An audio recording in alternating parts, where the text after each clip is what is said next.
Hey everyone, and welcome to the third pedal, and today we are doing some maintenance to the XC90. New transmission's in.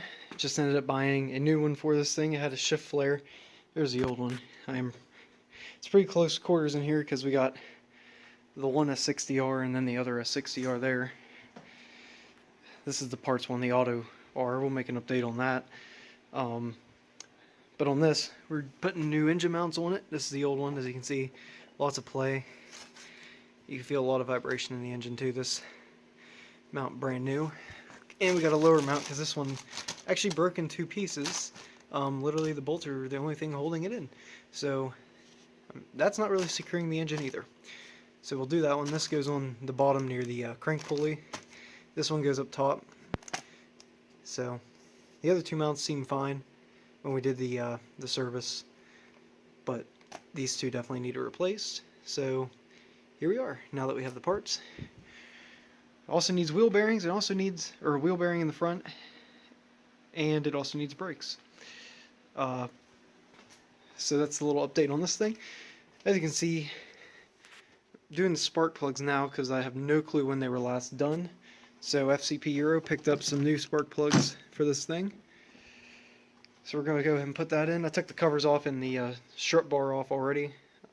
Should have filmed it in case anyone was wondering how to do it, but I mean, it's two 13s there, and then that top mount there goes right here. Bolts, 4 bolts, and then 1 bolt for the strut bar. It's an 18. And back here, we got the engine covers off, the two little valve covers, or covers for your valve covers, pretty much. Your fuel lines here. These two guys here, you don't get a lot of movement, but you take out the bolts for this wiring harness that they actually clip into here and here. Once you move those out of the way, or get this stuff kind of free, you're not going to get a lot of room. You can actually unplug the coils. I mean, you see that's as much play as I'm getting out of it, but it's enough to where we can get the 10mm bolt holding each coil. Go ahead and get those out of there. Around front it's a lot easier, you have a lot more room. As you can see, it's just the connectors and the bolts holding it in. Another thing we also did, we resealed timing cover and the valve covers, so this thing should not have any oil leaks now. So this thing is getting back up to the way it's supposed to be. But I'm literally balancing on the radiator support, so I'm probably going to have to put the camera down. So we'll go ahead and I decided to do the hardest ones first, the rear spark plugs, and then the easy ones after the front ones.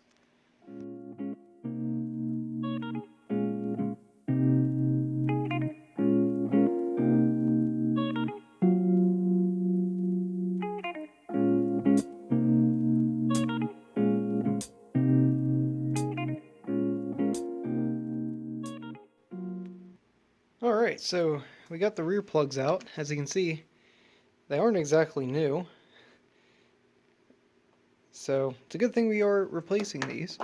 I mean, they aren't like terrible to the point where it's misfiring. However, you also want to make sure that you have the correct spark plug.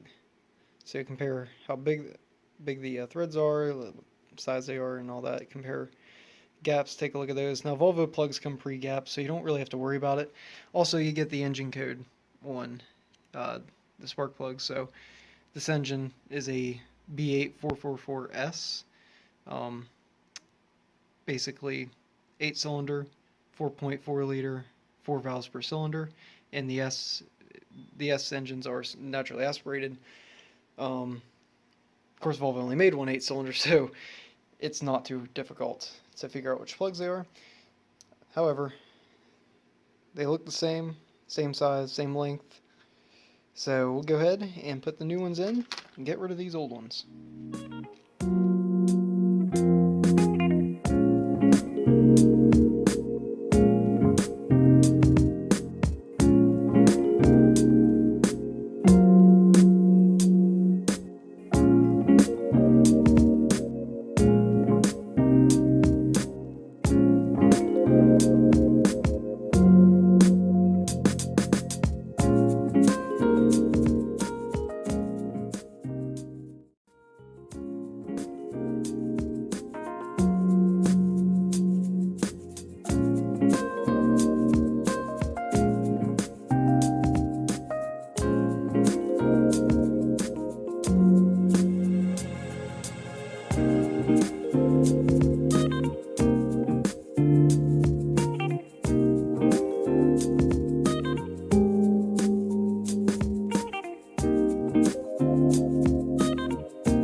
Okay, we have the engine back together. As you saw, I put the rear cover on before I put the strut bar on, because you cannot get the rear cover on without get the rear cover off without taking the strut bar off.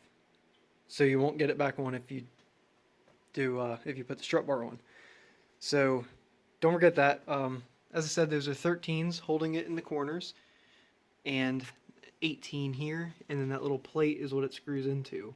That plate will fall, so be prepared when you take that bolt out, that it doesn't fall somewhere into the engine. So be mindful of that. When you're taking it off, do the 18 first and take the 13s out. And when you put it back on, do the 13s first and then put the 18 on. And the front cover doesn't really matter because you have all the room in the world up front. So now we just need to tackle the bottom mount. Alright, so we have the wheel off. Pull the fender liner back. And there's the old mount. It's got 2 bolts on the bottom. They're 17s. That one's actually really hard to get to. But I got it with a 17 wrench that I put somewhere. Yeah, just a 17 wrench. Found it best if you went in this way and just used all the strength you had. They're pretty tight. And then I'm just going to basically buzz those 2 out with an impact once I have the engine supported with that bad boy. Which I have a piece of wood so we don't damage the oil pan. So put this in between the jack and the oil pan, and that should safely hold it up. And then we can take the mount all the way out. Okay, so the mount is out, as you can see. Here's how I have the oil pans, or the engine supported piece of wood. And here is the new mount. Here is the old one. As you can see, it's definitely worn. And the new one looking really good. So let's go ahead and throw this one in. Now there are 2 little dowel pins that go into the subframe, so you have to get the engine high enough to actually kind of come up with this and out. So I have it at the height that it needs to be right now. It should just slide right in here.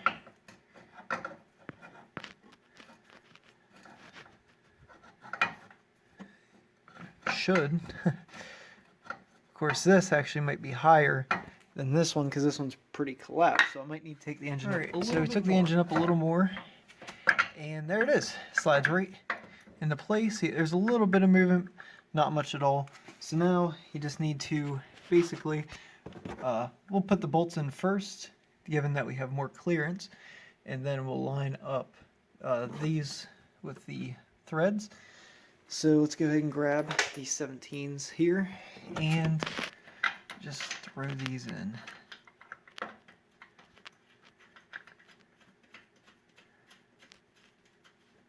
As you can see, there's a little groove. I don't know how well it's going to show up. There's a groove that is right here that this actually perfectly fits into. You can kind of see here, you got the teeth here, and it just slides right in there.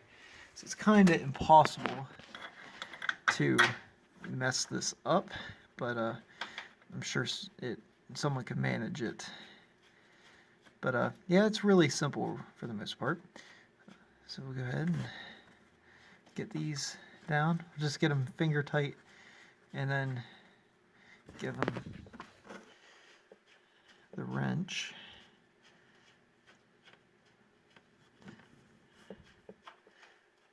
Alright, so those are in. Go ahead and find the 17 that I just had. And as I said, this bolt is easier to get in like that. You can't really turn it as much, but you can't really get on it any other way. I couldn't get my socket and wrench in there, so that was not an option, unfortunately. However, it's not too bad. So go ahead and tighten those up, and then we'll line up the 13s there. Alright, so with the new mounts in and all the spark plugs replaced, we're going to go ahead and fire up. I got to move it so I can get enough. I'm going to have it in here normal so I can do the wheel bearing and the brakes. So we'll go ahead and fire this up, and that'll conclude this video. Thank you so much for watching. Until next time, goodbye.